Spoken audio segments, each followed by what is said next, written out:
আসসালামু আলাইকুম ওয়া রাহমাতুল্লাহি ওয়া বারাকাতুহু। আলহামদুলিল্লাহ ওয়াসসালাতু ওয়াসসালামু আলা রাসূলিল্লাহ ওয়া আলা আলিহি ওয়া আসহাবিহি ওয়া মান ওয়ালাহ, আম্মা বা'দ।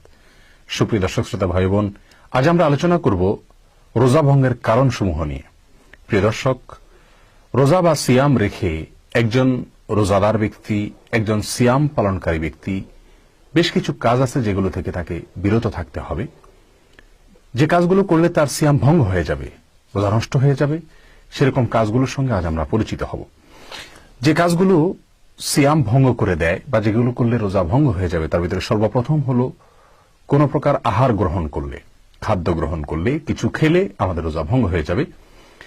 আর দ্বিতীয় যে কাজটি রোজা ভঙ্গের কারণ, তা হল কোনো কিছু পান করলে। এই পান করার বিষয়টি অনেক ব্যাপক, সেটা পানি পান হতে পারে, যে কোনো কিছু পান হতে পারে, এমনকি ধূমপান থেকে নিয়ে যত প্রকার পান হতে পারে সকল প্রকার পান পানীয়, এটাও রোজা রেখে একজন রোজাদার ব্যক্তি কোনোভাবেই গ্রহণ করতে পারবেন না, এটা নিষিদ্ধ। যদি করেন তাহলে রোজা ভঙ্গ হয়ে যাবে। তৃতীয় যে বিষয়টি নিষিদ্ধ তা হল স্ত্রী সহবাস।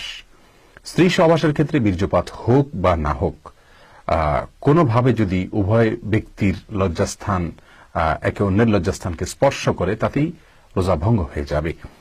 এটি রোজা ভঙ্গের একটি কারণ।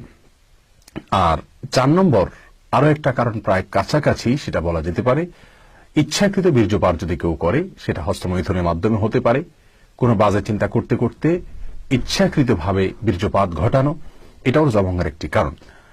এই 4টি কারণ যেগুলো আমরা শুনলাম, অর্থাৎ কোনো কিছু খাদ্য হিসাবে গ্রহণ করা, কোনো